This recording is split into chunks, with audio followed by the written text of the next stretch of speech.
সোমবার দুপুরে 999-এ ফোন পেয়ে ঘটনাস্থলে যায় আইনশৃঙ্খলা বাহিনী। একই মালিকের অন্য জাহাজের সহকর্মীরা জানান, সোমবার ভোররাত থেকে জাহাজটির সাথে যোগাযোগ বিচ্ছিন্ন ছিল। আমরা কতদূর আইয়া ডাকাডাকি করি, কোনো সংবাদ পাচ্ছি না তাদের। এই আলবাকের স্টাফ আমাদের চুকানি উঠছে, উঠে দেখে যে সব মারা। চাঁদপুরের মেঘনায় থেমে থাকা পণ্যবাহী জাহাজে নিহত 7 জনের পরিচয় শনাক্ত হয়েছে। এদের মধ্যে একজনের বাড়ি ফরিদপুরে আর বাকিদের বাড়ি নড়াইলে। এ ঘটনায় এখনও কেউ আটক না হলেও তদন্ত কমিটি গঠন করা হয়েছে। গুরুতর আহত জুয়েল রানা নামে একজনকে ঢাকা মেডিকেলে চিকিৎসা দেয়া হচ্ছে। চাঁদপুর থেকে বিস্তারিত আরিফুল ইসলামের রিপোর্টে। চাঁদপুরের হাইমচরের নীলকমল এলাকায় মেঘনা নদীতে এমবি আল বাখেরা নামের পণ্যবাহী জাহাজ থেকে উদ্ধার করা হয় 5 জনের মরদেহ। 3 জনকে আহত অবস্থায় উদ্ধার করা হলেও পরে আরো 2 জনের মৃত্যু হয়। পরে আছে জায়নামাজ, আছে পরনের লুঙ্গি, কিন্তু নেই জাহাজের সেই মাস্টার যিনি এগুলো ব্যবহার করতেন। দাবি, এই ঘটনার সুষ্ঠু তদন্ত করে দোষীদের বিচারের আওতায় আনা হোক। সোমবার দুপুরে 999-এ ফোন পেয়ে ঘটনাস্থলে যায় আইনশৃঙ্খলা বাহিনী।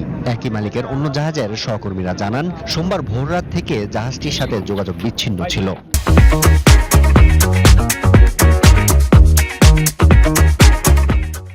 আমরা কতদূর আইয়া ডাকাডাকি করি, কোনো সংবাদ পাচ্ছি না তাদের। এই আলবাকের স্টাফ। তারপর আমরা জাহাজের লগে আমরা আলাদ ধরিয়া আমাদের চুকানি উঠছে, উঠে দেখে যে সব মারা। আমরা আলাত মালাত দইরা কেবিন খুইলে দেখলাম সব লাশ পড়ে রয়েছে রুমে। আর কি মনে হয় মারাত্মক ধরনের আঘাত করছে, কারণ মাথায় অনেকের আঘাত পড়ছে।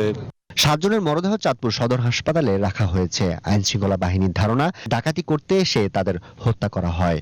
আমরা 2টি মোবাইল উদ্ধার করেছি এবং মোবাইলের সংশ্লিষ্টতা ধরে আমরা সম্পূর্ণ ঘটনা উদ্ঘাটন করতে সক্ষম হব, এটা আশা করছি। এই ঘটনায় 2টি মোবাইল ফোন সহ বেশ কিছু আলামত উদ্ধার করা হয়েছে। জড়িতদের খুঁজে বের করতে আইন শৃঙ্খলা রক্ষাকারী বাহিনীর সদস্যদের নির্দেশ দিয়েছে জেলা প্রশাসন। গঠন করা হয়েছে তদন্ত কমিটি।